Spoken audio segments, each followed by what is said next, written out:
Hello,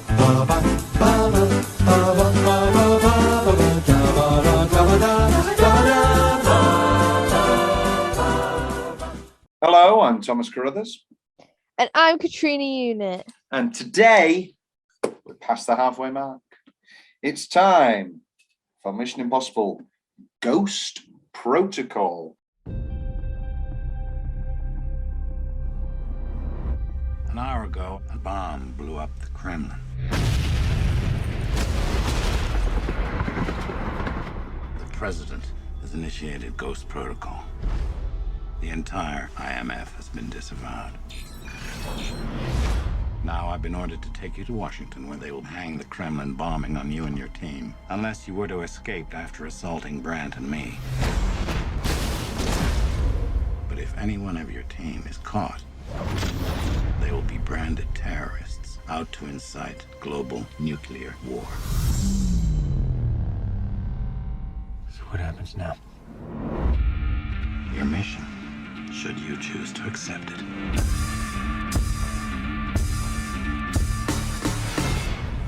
So, what's the play?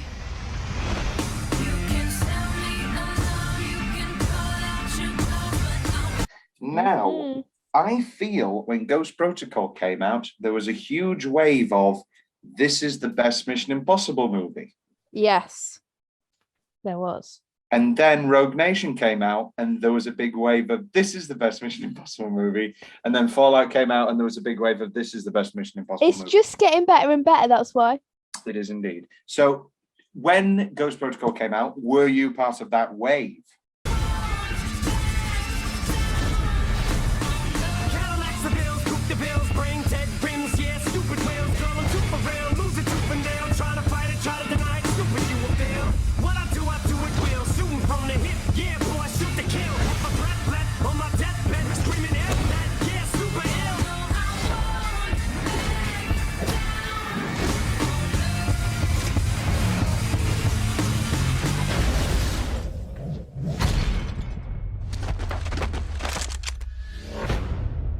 Who are you really, Brandt? We all have our secrets. Don't we, Ethan?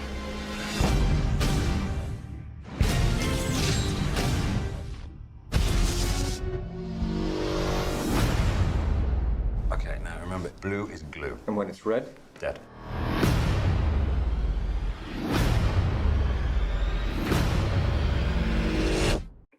I always liked Mission Impossible. I went to the cinema to see it actually with my scout troop. And it was very good. And I was like, wow, oh my God, Mission Impossible's so good. Did you get angry at the people who didn't know Michelle Monaghan was? No, I didn't. Did you get angry when people didn't cheer when Ving Rhames showed up? No, I didn't because I was 10. You're not gonna make it! You're not helping.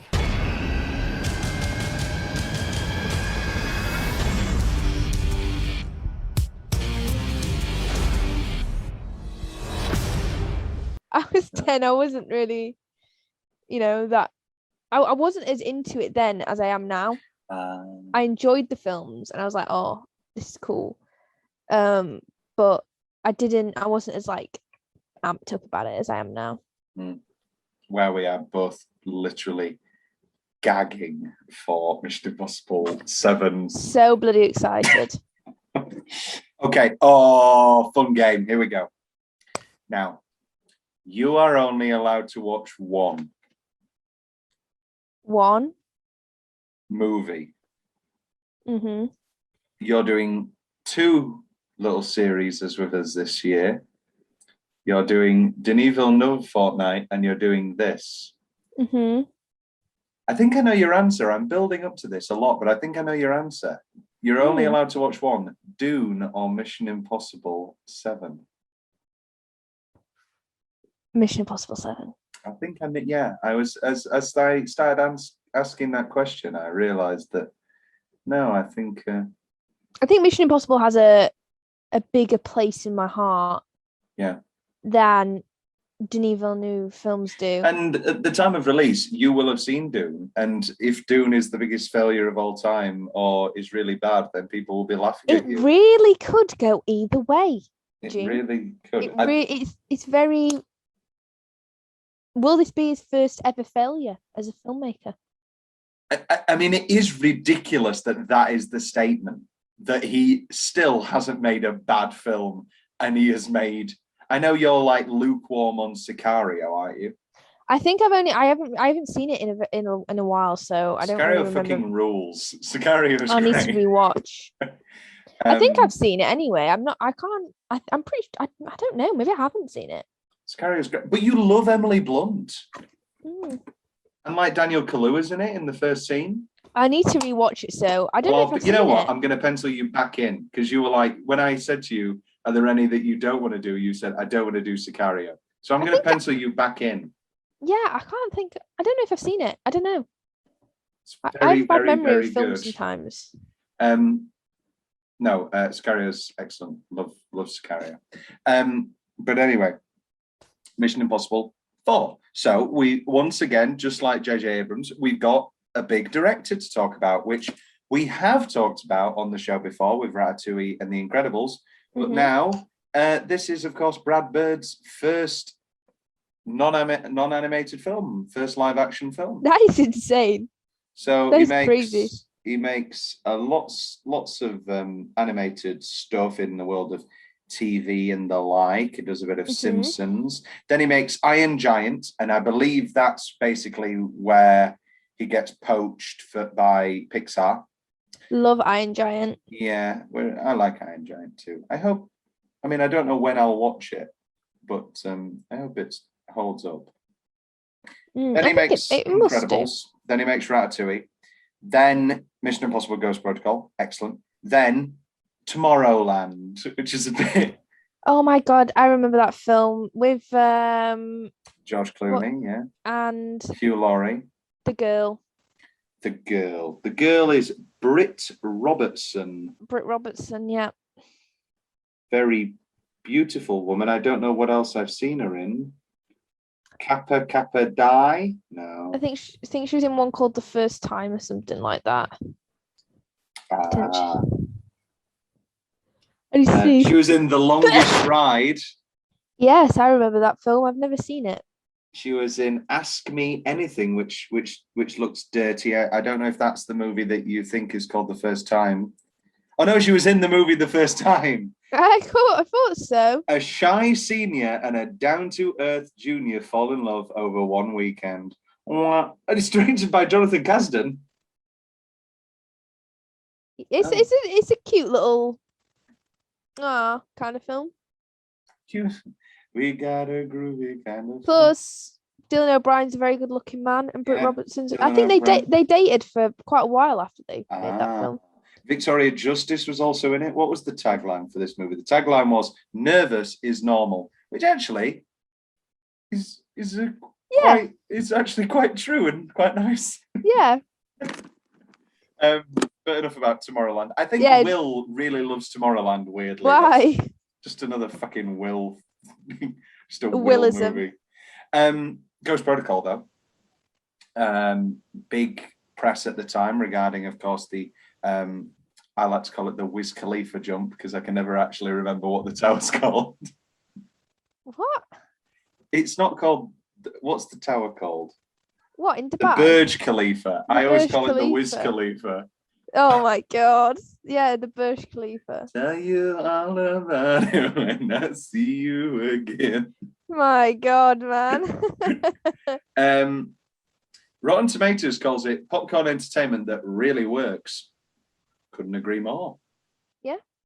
It's budgeted at 145 million, which is pretty big. And it does make back 694.7. So again, I mean, none of these have actually been failures. None of these are actually failures. Remind me to return. You know what? I'm going to do it now. So the other day, I think it was the other day. Or was it Ratatouille with Will? I can't remember. You somebody wanted to talk about names of the soundtracks because they were really good. It must have been Will.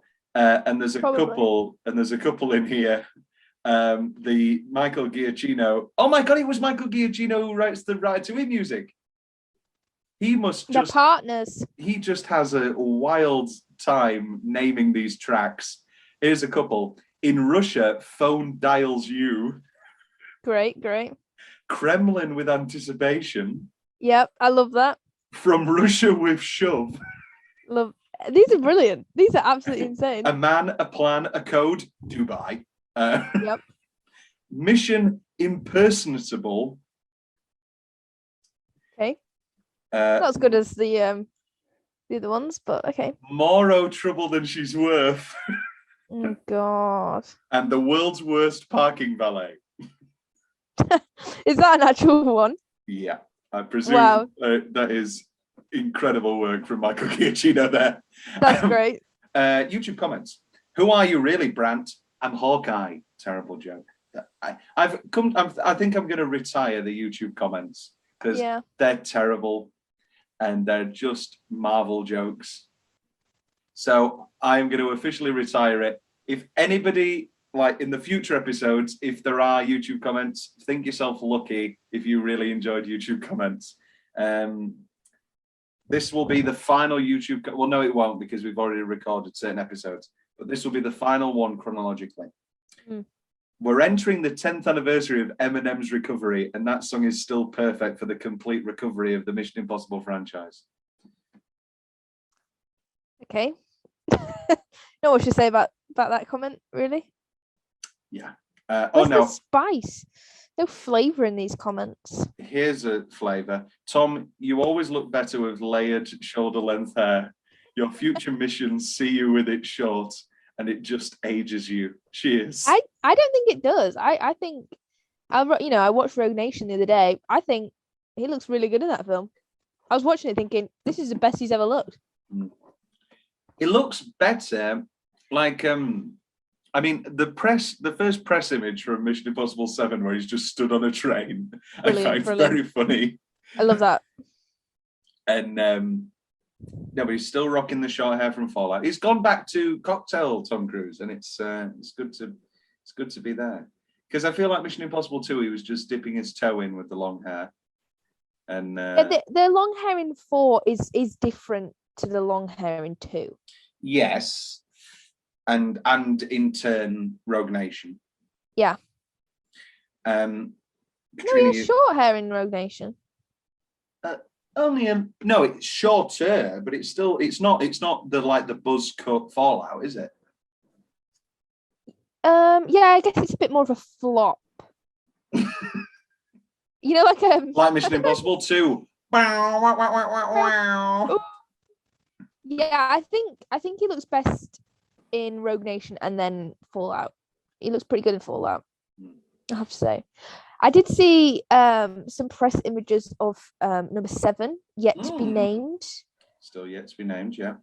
And he's looking his age.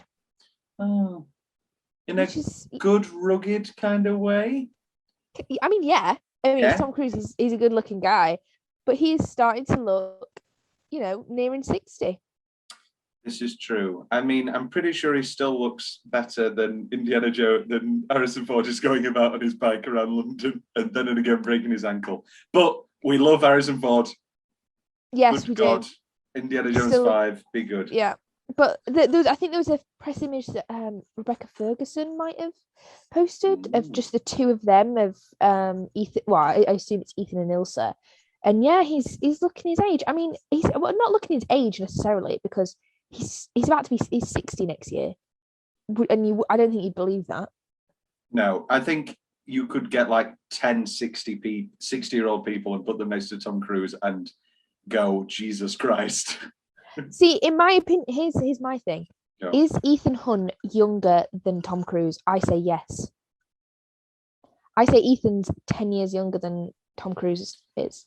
So I say the character is younger. I don't think they ever mention his age, but in my opinion, the character seems younger than, Okay. No, so according to Mission Impossible fandom, he's 53. And Tom Cruise is 59. Okay, so yeah, you're right. Yeah, he was born in Madison, Wisconsin, in 1964, whereas Tom Cruise was born in 60. He was born in 1962 in Syracuse, New York. No way. So about 2 years younger. Can you name the three Tom Cruise marriages? Go. Nicole Kidman. What's her name? Katie Holmes. Katie and Holmes. the one before. Is she the one that got him into Scientology? Oh yes. Can't remember her name. Mimi Mimi. Rogers. Yeah, that was Mimi Rogers. Yes. Who has a great Mad Men episode.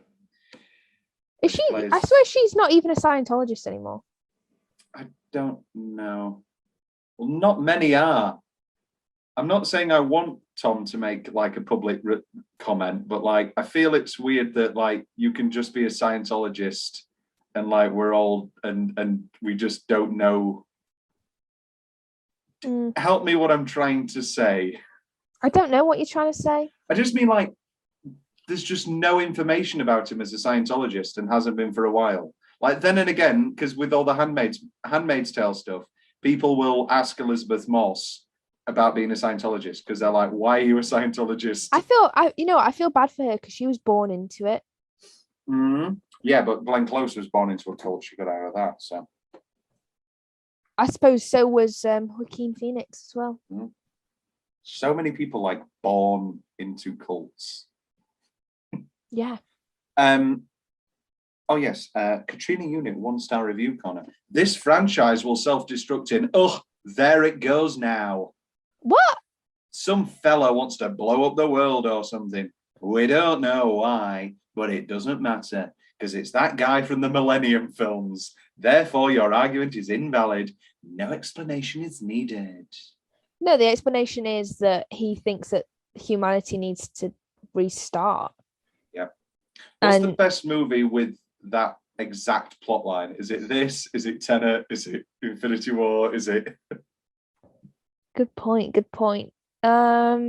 This one feels like you kind of understand what he's coming from in that the main ruiner, like the people who are ruining the planet, is humans. So for nuclear war, we'll rebuild as a better society. So I don't agree with him, but I understand his reasonings a little bit better. In that, Hiroshima, rebuilt itself. Look at Japan now. You could barely even know that they were war tyrants because they do the anime now. If you die before me, which you won't do because you don't eat like me, but I will put that on your grave. You could hardly know that they were war tyrants because they do the anime now.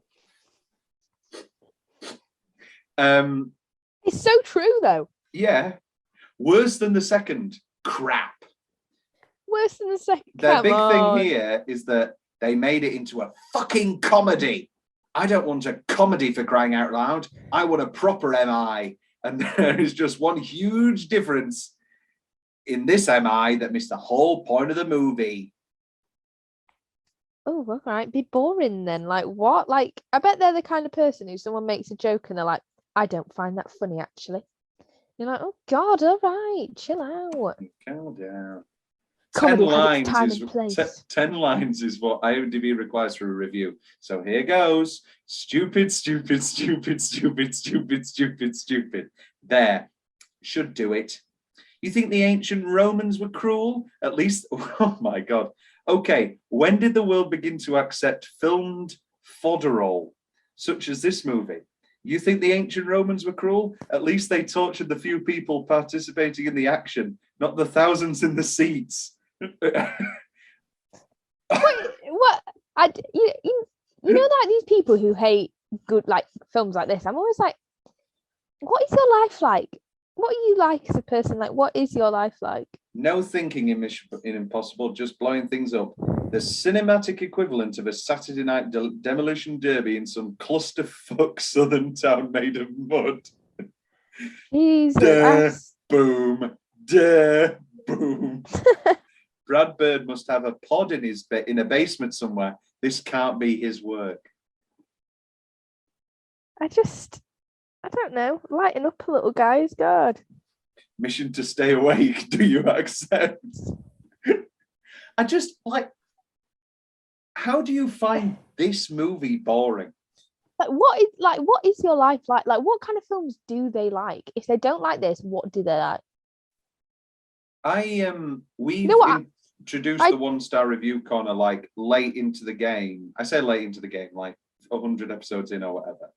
And obviously we did a lot of my favorite movies first. I can only imagine going back to some of those films and hearing what they have to say about, like, I don't know, Butch Cassidy and the Sundance Kid. I would love to know. What do they watch? What is it? Master and Commander, whatever that fucking film is with. Master and Commander is great, Katrina. I was made to watch it the other day, and you know when you're just not in the mood for that kind of film. Will, not podcast Will, made me watch it, and we're supposed to be having a chill movie day. Do you not go in for graphic depictions of like leg surgery? I wanted to watch like, I don't know, Sliding Doors or something, and he was like, "No, I'm not in the mood for a rom-com." So we watched Master and Commander instead. Well, me and Will, not podcast Will, would have a great time watching Master and Commander together and going, "So realistic! Look at that! Oh no, they're gonna mutiny!" By the end, I mean, I was doing all that, but at the time, at first, he was like, Do you even want to watch this? I was like, yeah, it's fine. It's fine. I was like, no. In my head, I was like, no, I really don't want to watch this film. Let's watch it. And it was 2 hours and 18. Yeah, of pure crow. It's just like, the only character I liked was the Doctor. I thought, I mean, not that this is what we're supposed to be talking about. And you've got a big thing for Paul Bettany. Yeah, exactly. That's why I liked the Doctor the best. No, I know. I was just like, I'm just saying things that I thought you'd like about the movie. I know. I ended up enjoying it. I just, at the time, I would have rather have watched Mission Impossible 4, Ghost Protocol, or Sliding Doors. Instead, I watched, a harrowing tale of life on a sea vessel. I want you to know, Katrina, that you spent like 5 minutes trying to describe how you think that I'd really like this guy, and you could have spent less of that time and just said he likes Master and Commander, and I would have been in. Not that it'll like by this time next year I'll be like, oh god, I can't listen to that. But yeah, there you go. He likes Master and Commander. I doubt you'll ever meet him, but there you go. Master and Commander. Well, if he ever wants to talk about Captain Jack Aubrey, shall I get him on the podcast? Do it. Let's get into the body of this film. What's your favourite 10-minute stretch? Mine is when they set sail. No, Mine is when that guy goes to shoot a bird and instead shoots Paul Bettany somehow. Spoilers! Don't ruin Master and Commander for people. Okay, 10-minute stretch. The prison. I think immediately we set off with a different tone. We've had wackiness before, but this is like, there is just straight comedy. Like the whole playing ain't that a kick in the head, and the choreographed, it's very Edgar Wrighty, like choreographed to the music and the beats and the punches, and then the whole speaking of Simon Pegg, and the whole waiting at the door and, oh, you're really waiting. I know what that means. Whoa. I enjoy it. You can't see me, but I am doing the hand. the hand Tom Cruise shrug face. I don't know why that's not. Where he just why isn't that a gif? Sending weights. I don't know. Make it. I don't know. Make it. I'm not making a gif in my little. Well, there you go. Stop moaning then. I pushed for like years for somebody to make the meme of, like, I don't know, Kevin Spacey winning his Oscar, and then loads of the Curb Your Enthusiasm, ding, ding, ding, diddly ding, and all the pedophile stuff, and then cut to the final bit of Usual Suspects where he goes, and like that, he was gone. That was just like so ripe to be made. But should have made it yourself then. This just proves, Tom, if you want a job doing, do it yourself. You're talking to the biggest proponent of that ever. You know, Well, I'm the clearly biggest not. proponent Clearly of not. that ever. Now, when it comes Clearly to not. gifts, Clearly not. all in Either all, way, I think yes, this new prisons- comedic tone works. Yeah, I do. It's a bit more light-hearted. It's like it's not taking itself too seriously. Mm. It However, went number two. Number two was weird, crazy, and was bad. Number Yeah. three was too serious. Number four, it's learned that balance, and it is funny. It's a funny film, but it does also have serious moments and stuff like that. Yeah, and then I think we've mentioned this far too many times now, but like Ghost Protocol, even though this is directed by Brad Bird and then the next two are Macquarie, we do feel we're getting into a sort of groove. Yeah, it knows what it's doing now. Yeah, and a nice tone and a nice rhythm. Very excited for Rogue Nation and Fallouts, and watching those again. Actually, I haven't returned to them in a while. Very, very. And with this film, it's like it doesn't have to take it itself so seriously because it's already established that it is a good, like the films can be good. Like with 3, it's established itself as a film series, I think, at that point. Yeah.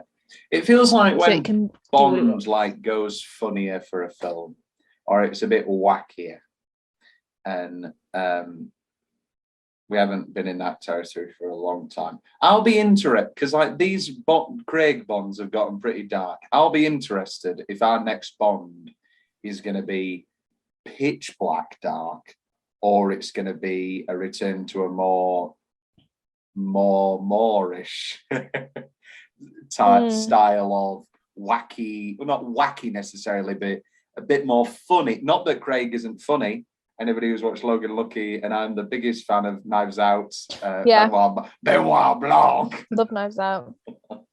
Benoit Blanc. I watched Knives Out like 3 times in the cinema. I loved that. Twice in Philadelphia, and that was when I did. And when I was in Philadelphia, I had to pay for every ticket because I didn't have my unlimited card, and that's how much I enjoyed Knives Out. Oh my God, woe is me. Woe is me. You have no idea. I stood in the rain for half an hour waiting to watch Marriage Story, fresh off a breakup, and then cried my eyes out. That's the woe is me of Philadelphia movie going. Oh, I cried on a train yesterday. We've all been there. Yeah. And the worst part about dreams is that you can't turn them off. They're just like going, I'm going to fuck your day up. I'm just going to make you have this dream. True that, my friend. The Kremlin. Oh, yes. All of the Kremlin. It's longer than 10 minutes. Love that bit. I mean, this is all bullshit. The 10-minute straight single minute thing is a farce. My because my favorite podcast is the Rewatchables, and they have best scene, and I don't just want to steal it and just say best scene. Well, like the reason I think I like the Kremlin so much is because there's not much Jane. I feel bad for her. Feel bad for the actress. I do not like her character. Okay, I was going to come into this going, she's better than I remember. She's better than I remember. I still don't like her. I still don't care about her very much. Yeah, Does what that don't make we like? sense? Yeah, of course it makes sense. Anything in particular about Paula Patton? Not Paula Patton, obviously, personally. No, the actress is fine. I think, she's beautiful and stuff like that. And I'm sure she's a good actress. I'm not compelled by her character that much, that's all. No, that's very fair. That's very fair. I didn't think she had good chemistry with the rest of the cast. And also, that's all my personal opinion. We had to talk about Jeremy Renner yet. This feels like a very weird movie that goes nowhere because it is so clear that Jeremy Renner was, like they've said it multiple times, that like Jeremy Renner was put in this film and positioned to carry on the franchise. Not unlike Bourne Legacy that also went to pot, but I'm just repositioning Yeah. My towel. This seat is so uncomfortable, and this towel does nothing actually. It just looks like Why a cushion, myself. Fucking cushions. Yeah, and so this movie ends, and we never see Jeremy Renner again. That is not true. Oh no, he's in Rogue Nation, isn't he? Yeah, you idiot. Oh my god, he's so much is in Rogue Nation, and it's so forgettable. That is that. How bad is that? That I literally forgot that Jeremy Renner is in an entire other movie. I think the problem is Simon Pegg and Tom Cruise have such great chemistry that kind of blows everyone else away, so you don't care. And it's not weird's a bad word. It's an interesting kind of chemistry. We've seen two like sexy, handsome guys being cool guys. I'm Jeremy Renner and I'm Tom Cruise. That's cool. That's great. Talk about Butch Cassidy again. But with Ving Rhames and with Simon Pegg, it's like an interesting texture. And with Ilsa as well, it's a more interesting dynamic than just I think sexy model, a guy, and Tom Cruise. Yeah, I think what it is that I'm just missing Luther. I just want Luther in this film. Yeah. But with Jeremy Renner's character, Brandt, is it? Brandt, yeah. Agent Brandt. He's supposed... I just don't like that there's just like, oh, he's trying to be in power. Oh, but he's not because he feels bad because, oh, he let Julia die. Blah, blah, blah, blah. I don't know. She's still a nurse. She's fine. She's not a nurse. She's a doctor. Oh, don't you? I wish you could see my face right now. I can fully imagine. Yeah, I like that dynamic. I'll be honest. I really like Jeremy Renner, and I think he's pretty good in this. And I'm sure he's good in Rogue Nation now that I remember that he's there. But no, I actually don't mind his character in this. I think, the bit where he talks about how, he was supposed to be watching Julia. It's a good little monologue, and he does well. It's a good little monologue, and also it makes things that, like, when Benji has been talking, like, no, they got divorced, she left him, or like when they're in the Kremlin and he's like, oh, I'm sorry to hear about you and Julia. Yeah, I really liked her. That bit adds a bit of emotional punch, and you're like, oh. Obviously, we've seen it before, so we know that Julia's still alive. I mean, I didn't last week. Well, yeah, but first time I remembered Fallout. Sorry, yeah, go on. But first time watching that, you're like, damn, that is gutting. Ethan's been through a lot. Well, I mean, we all know sad boy Tom. And so, yes, the whole ending here of him pining after Julia and he can't even say hello, and he's got to just smile and put his headphones in and put his hood up. Yeah, why is he always dressing like within a hoodie and stuff like that? Like, dude, you're in your 50s. Like, he's a cool guy.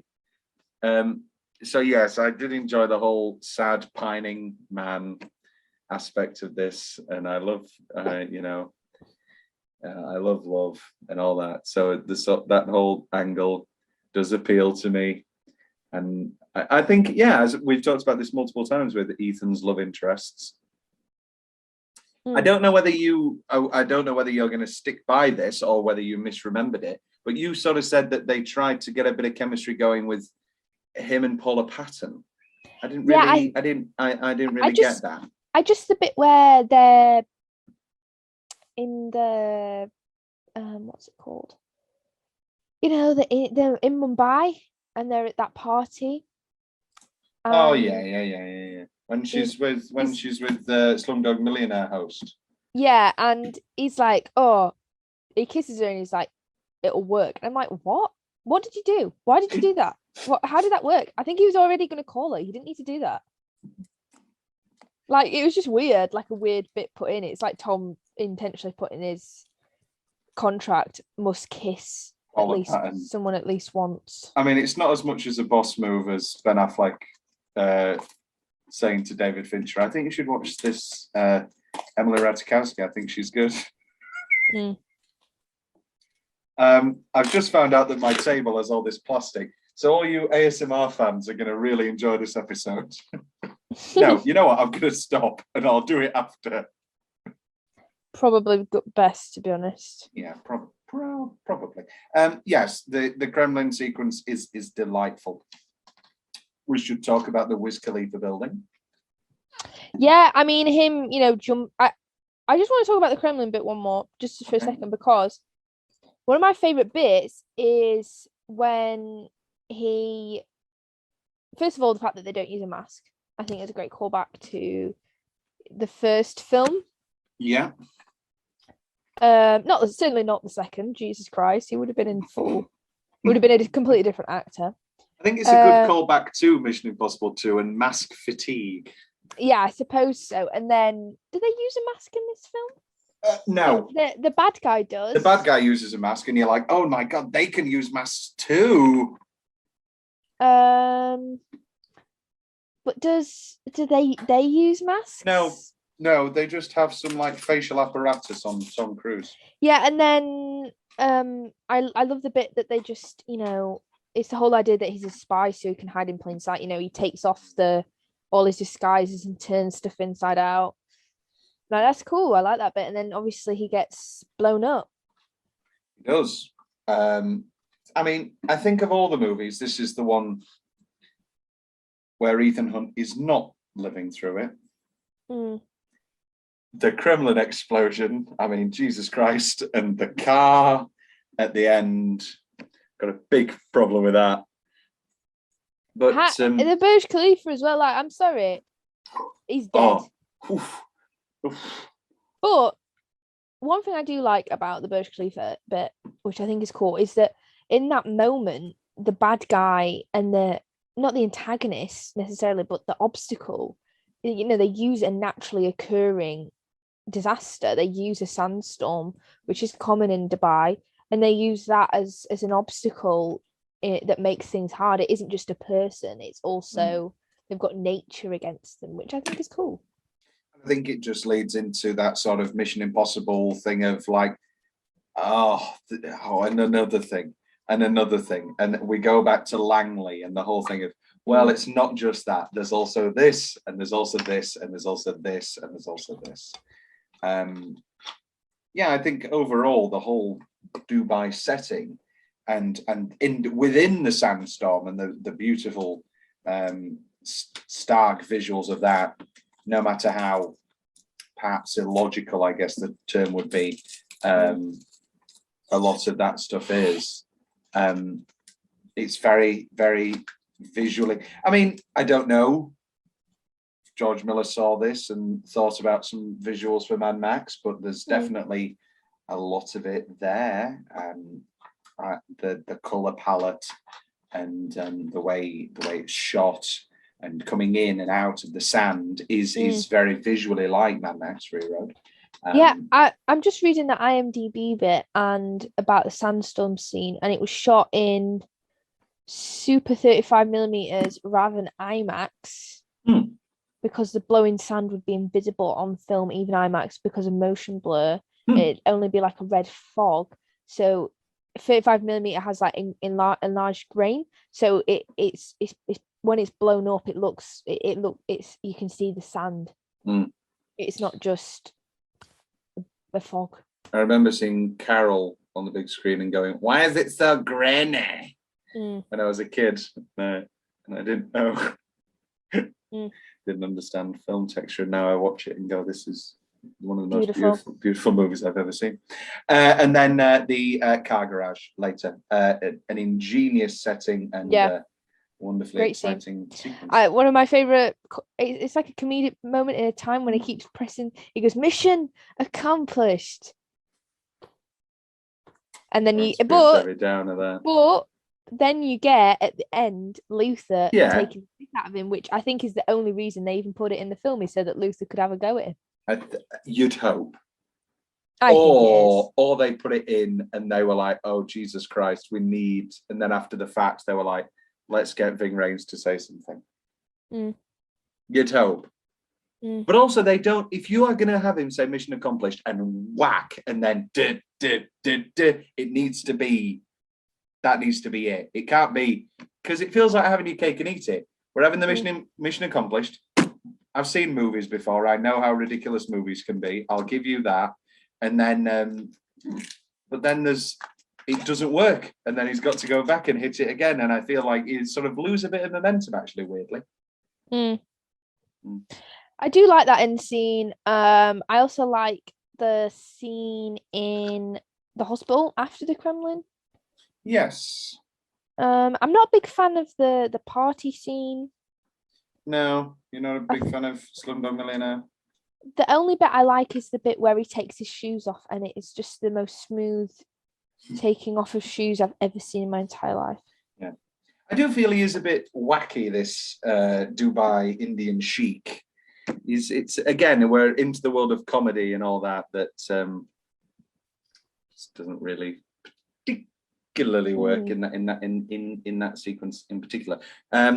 Tom's weirdly specific favorite parts of the film. I love Leah Seydoux shooting, just so lovely, and she's beautiful, by the way. Leah Seydoux is an incredibly beautiful woman. Are you a Blue Is the Warmest Colour fan? Were you a Blue Is the Warmest Colour fan before all this terrible stuff about them feeling uncomfortable?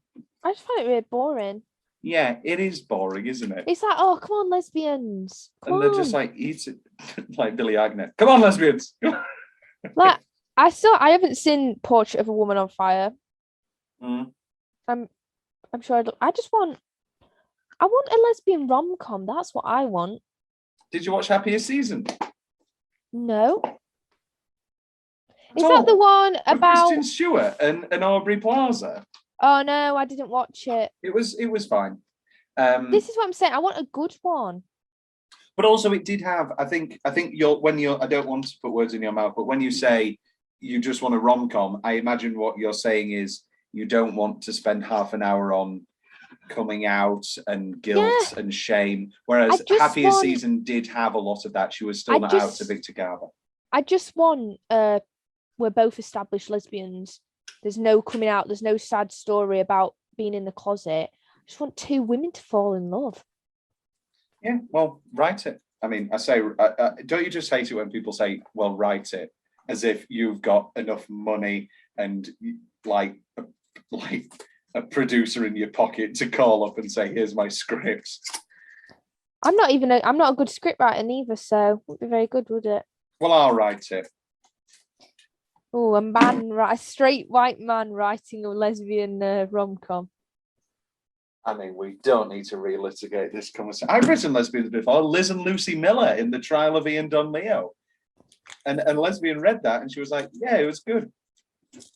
Yeah, just basically write it like they're straight people and then make one of them a woman. There you go. She said, that was really good. Now, please put the gun down. Yeah.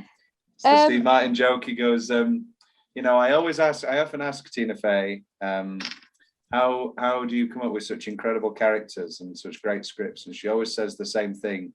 Steve, this is the woman's bathroom. That is good. God, I love Steve Martin. So what other weirdly specific bits do you like? I like Leah Seydoux shooting that man.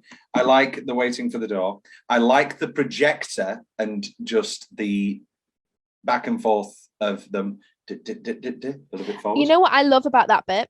There's no music. Takes us back to the good old days of Langley.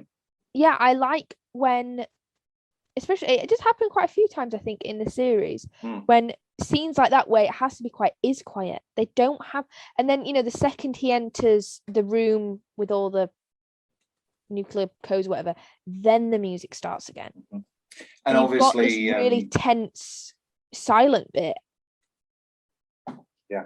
And what was I going to say? I was going to say something. I like the bit where Benji puts his face accidentally into the camera. That bit always makes me laugh. Also, Tom Cruise ducking his face into the retinal scanner. That's fun. Yeah. I have here the piggyback reveal and Mikael Blomqvist from the Go with the Dragon Tattoo movies coming in hot and going, yes, no, leader. detonate the bomb and going, "Oh no, we've been ransacked." Oh, sorry, I couldn't resist. It was so pleasing. Stop. Oh God, I'm sorry. I'm sorry. It was just so. I'm sorry. I've still got so much to do, but I will do that after your grimaces. We may get comments. These may be our first ever comments. That's not true. One person commented on our North by Northwest episode and said it was released in 1959, guys. Ooh. Actually, no, I've had some lovely comments, mainly on the it's Inside Number 9 stuff, which takes us into Bruce shirt. Oh, it's Bruce Springsteen's shirt. We all know. I love that shirt. We all know I love the boss, and so anytime the boss appears, we must talk about it. I then have the car fire just blowing Tom Wilkinson like just dead. Just no bullshit. Poor Tom Wilkinson, he's in for one scene. He does his slightly wacky American accent from Batman Begins again, and then just gets glacked. Very shocking, very, very good. Then the glove loss is just absolutely terrifying. That is just terrifying and unnerving and not fun at all.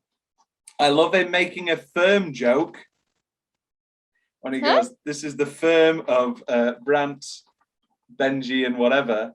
And obviously Tom Cruise was in the firm. Oh, right. Okay. You haven't seen the firm, have you? No, I haven't. The firm's good. And he's like Benidi, Lambert and Lark. That's the name of the firm in the firm. So it was. I don't know. Yeah, I think they must have known. It must be a firm joke. There's no way that you like just say that and have him say that line. Well, yeah, it probably is like a reference. Yeah. Speaking of Brant, I love looking on IMDb and stuff like this. So Anthony Mackie, Christopher Egan. I was gonna do all this. Sorry, but I'm still that and Chris Pine and Tom Hardy. Any of those better? I think Chris Pine and Tom Hardy are two big names. They're too big. I think you could get away with Chris Pine. I don't think you can get away with Tom Hardy, and I don't think Tom Hardy's right. I think Anthony Mackie could have worked. Yeah, I can see that. But I think he's also a bit too funny. I don't know. Maybe that's just me. He can be not funny. He That's can true. be not funny all the time. Didn't you watch Avengers: Infinity War? Wah, wah. Oh. Oh, God, I'm a great guy. Your more general, your more specific favorite parts of the film? I've said quite a few of them. Yeah. What else can I think? Oh, there's a bit where, and sorry to say, I watched Cinema Wins' video. All right, yeah. Not Cinema Sins. I hate Cinema Sins. I watched Cinema Wins. Okay, and what were the Cinema Wins? Name a few. There's a bit that I like now is the subtitles when they're just after the Kremlin when he's in the hospital. Oh, and they're Russian subtitles. Yeah, they're Russian, and then they kind of go blah, blah, blah, and turn into English because obviously he's just woken up, he's concussed. Yeah, I like that bit. I like the bit where a return to him lip reading. Yeah, I like the bit with it shows that he is a spy. At the end of the day, this is what he does. It's what he's good at, and he knows lots of languages, and he's smart. I like the bit with. Oh, I like Jane Carter's dress in the party scene. Yeah. Beautiful dress. Beautiful dress. I like the bit where they're fighting. And Jeremy Renner's like trying to get the thing to go so he can turn on the power. Yeah. Keeps reaching, he can't. I like what other bit do I like? It's a really tense, well-crafted movie. It has to be yeah. said. I like as much when, as we are saying that it focuses on comedy more than the other movies.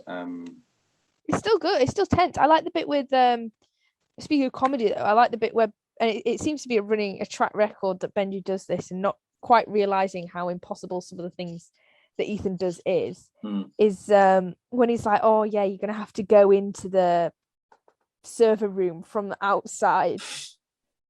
And he's like, oh, it's easy, it's fine. You just have to go through the outside. You can just scale the building. And Ethan's like, what?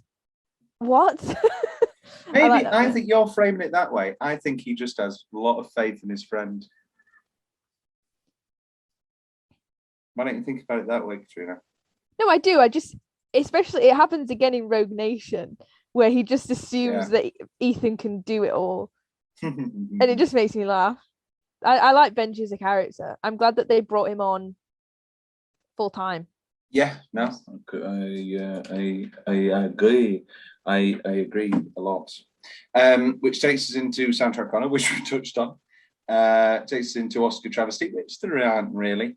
Soundtrack go on. corner. I will say, I think I like the theme tune in this one better. The orchestral, yeah, I think it's better than 2 or 3 for definite. Well, yeah, not bloody Limp Bizkit. Although I do miss number 2's ding ding ding ding ding ding ding ding. I do like that bit. Yeah, that's good. Which takes us into Will's favorite building on set. Will's not here. Burj Khalifa building is beautiful.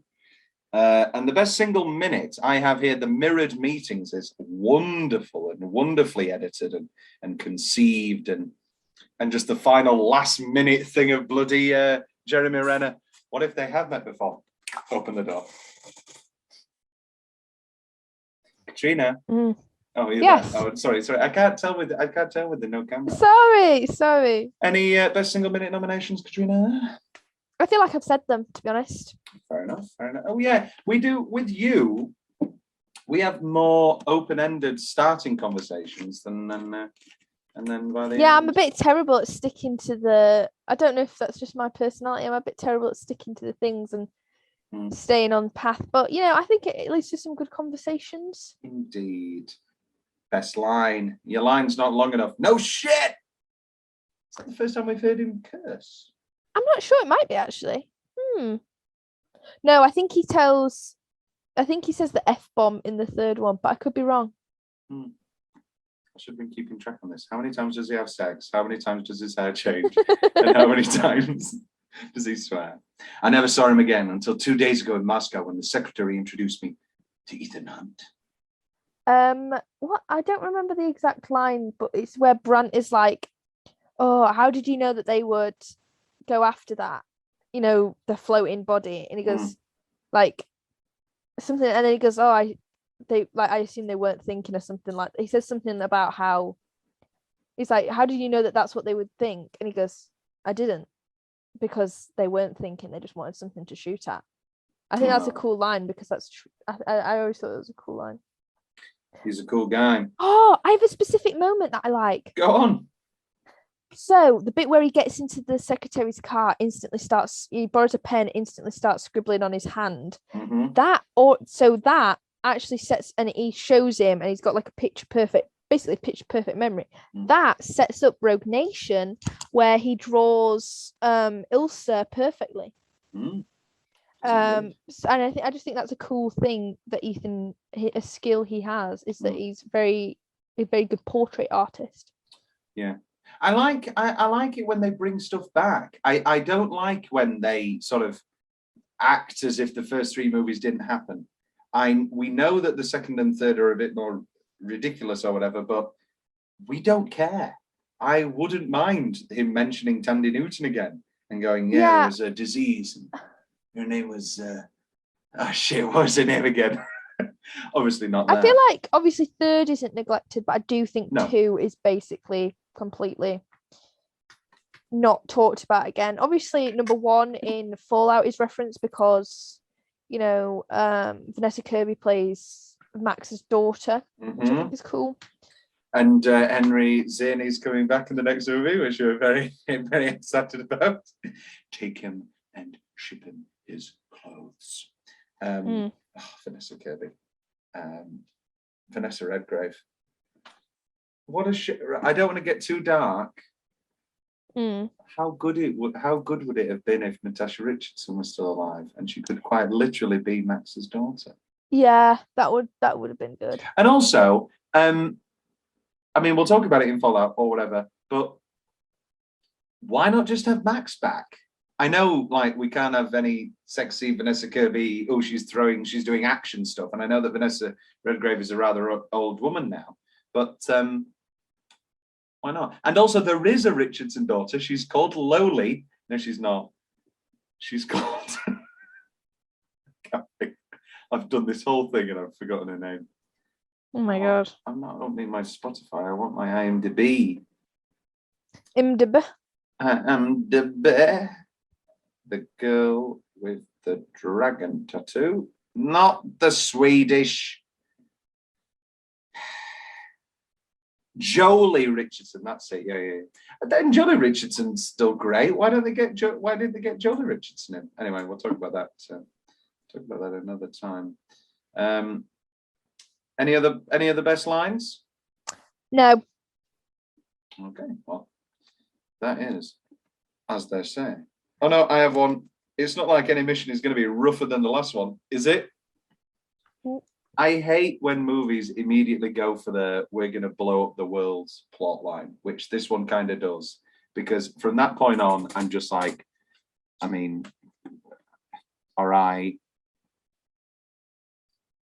Yeah, I mean, I don't mind it because I don't know. I think it does work, and I think he does have, reasons. But yeah, it's My big one's Marvel, when like every single one of them is "we're gonna blow up the world" or "blow up New York" or something. yeah. It annoys me. I think Fallout? I mean, Rogue Well, that's Nation pretty and big. Fallout, Yeah. they all do the same thing from here on out, I guess. But I suppose Rogue Nation and Fallout, you had an established villain. Mm. Yeah. And also Ilsa, so does it really matter? This is true. Okay, let's get negative. What's the change? Any changes? Nothing I would necessarily change in this one, really. I just wish maybe they'd given more for Jane to do. I'm not sure. I do like the bit where she kicks her out the window, though. I do like that bit. Yeah, but then she just gets railed by Renner. Yeah, and it's like, dude, like she's trying to kill her. What did you want her to do? I have a couple because I'm boring. The bit where Lea Seydoux gets facial recognized and his phone just pops up, assassin. Yeah, that bit is funny. But I suppose that's visually for the audience, not. Yeah. I've got here no Kremlin. Oh, the fact that it's blown up. Now, where is the Kremlin? In that universe, there just isn't a Kremlin. No. Oh, I don't know. I don't like that the credits give away major things. I mean, I know that we live in a world of trailers, but it's just like... I wonder if that's a callback to... It's a callback to all of them. They all do it, but I think it's stupid. No, but I wonder if it's a callback to the TV show. Oh, maybe. Yeah, but the TV show won't have had the same thing every episode, will it? It'll have had like normal, like all TV shows. Might have done, though. No, they might have done. Yeah. You never know. All right, fair enough. The first 3 seasons were in CEX, and if they were less than a tenner each, I would have probably bought them. Clearly, you're not dedicated. No, I'm not dedicated. Pitiful. The projector just breaks that easily when 2 people are being recognised. Yeah, that's an odd one. Shit. It's a bad device. There's no way in hell he survives driving the car off and just slamming it so hard in the face. Yeah, but also it's Ethan Hunt, so maybe he's got, I don't know, adamantine, whatever Wolverine's bones are made out of. What was the name of the rock and what was the name of the mineral in Avatar? Do you remember? No, I don't. Unobtainium. Oh God. Yeah. That's another film he wanted me to watch the other day. Was Avatar. Avatar and Master Commander is the most incredible double bill I've ever heard of. I was not prepared. I love films, I do, but I was not prepared to watch like 6 hours of films. I also made him watch Garth Marenghi's Dark Place. Oh, what a show! Right? He liked it, but we didn't finish it. But he did like it. We did other So things. he wanted to watch 3.5 hours of Avatar, but he didn't want to watch 3 hours of Garth Marenghi's Dark Place. No, he was tired, and we did other things instead. Right. Tom Cruise performed the sequence. Way to put this podcast right in the filth, Katrina. Tom Cruise performed the sequence where Ethan Hunt scales the outside of the Burj Khalifa Tower himself. Obviously, we know this. Cruise dangled outside the tower at approximately 17,000 feet or 518 Yeah, meters. honestly, that is not even hard. I could do that. I was going to say, I don't want to come for Tom Cruise, but with all the wires, it's not like he did it. It's not like he had fucking gloves. Yeah, it's not like it was actually gloves. Like, I'm not being funny. Put me on wires. I'm doing that. I can do that. Yeah. I mean, yeah, I'd be shit scared, but I could do it. Yeah. So, sorry, Tom. Not you, Tom. Cruise, Tom. According to Tom Cruise, he was happy to hear that they were using a subtitle in the film's heading instead of a number. Cruise has never been a fan of a number at the end of the film's sequel titles, as he's always considered each film as a standalone feature in the Mission Impossible franchise. I like that. Yeah, I agree. Here's the question. What would the subtitles for the other films have been? Okay. Mission Impossible 2. You can't have your second movie be called Chimera. Yeah, you can. Mission Impossible 2. Well, no, because Ghost Protocol, that's not like, it's not called like, nuclear war, is it? It's not called like... No, you're right. It's not called Mission Impossible Nuclear. Chimera or Double Motorcycle Crash. Or... This one's, or Mission Impossible 2. This one's horny. Mission Impossible 3 would have been like Rabbit's Foot, or It can't be Rabbit's Foot. Nobody's releasing a movie called Rabbit's Foot unless it's a fucking indie movie about a dad who's like dealing with depression. Mission Impossible 3 Rabbit's Foot. Mission Impossible 3 Disavowed. Oh, that would be good. That would be good. you. I like that, Thank actually. you. That's probably going to be the name of this one. Let's just be honest. It's not like it's going to be an integral part. No, the next one is Mission Impossible 7. Oh my God, look, I'm on a steam train. Steaming. Katrina, are you a fan of Dermot Mulroney? Who's that? It's the guy from My Best Friend's Wedding. And no, far better thing to say.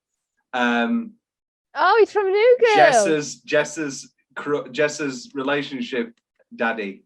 Yeah, what's his name in New Girl? Daddy. No, it's Russell. Dermot Mulroney plays cello in the orchestra for this movie, in the scoring orchestra, because as well as being an actor, he's also a classical cellist who occasionally plays in recording sessions for soundtracks. Hey, you know what? I love cello. That was my favorite part of Master and Commander, was Paul Bettany playing the cello. So, all of your favorite parts of Master and Commander have one thing in common. Paul Bettany. Yeah. Here's another one for you. At the end of the movie, Ethan receives instructions for his next mission, which involve a terrorist organization called the Syndicate. This is a nod to the original television series where the Syndicate was the mafia-like crime empire used as an enemy for most of the IMF's domestic-based missions. So the Syndicate is a callback. The Syndicate, it was the big villain in the show, yes. Oh, interesting. Even I knew that one. Even though I didn't buy them at CX, I know from my weird, miserable life of pop culture. Christopher McQuarrie, writer and director of the 5 to 8 installments of the franchise, did significant rewrites at the end of the film, including switching who kills the villain from Jeremy Renner's William Brandt to Simon Pegg's Benji Dunn. He did this by pitching to the studio executives at Paramount a father-son bond between Ethan and Benji. I don't see father-son, but I do see mentor-mentee. Yeah, I see mentor-manatee. No way. Who's the manatee? Okay, Tom's big question. Is this the best Ethan intro? I think you could make that. I think you could. I mean, obviously, all the mask tearing offs like early on are good, but I think the whole Great Escape and the shadowy and just the hair. I mean, I guess the rock climbing's good. It's almost like he's a superstar movie star and has to be announced incredibly well. The other big question, is this the funniest movie? I think by far. Yeah, I would say so. I mean, obviously, Simon Pegg. There's a bit in Rogue Nation I can't wait to talk about that makes me absolutely cry with laughter every single time. And it's Simon Pegg because I just find Simon Pegg very funny. So I think they're all a lot funnier from here on out. But this is the funniest, and that's without Luther. And I think that's shocking. I think Luther should have been in this film.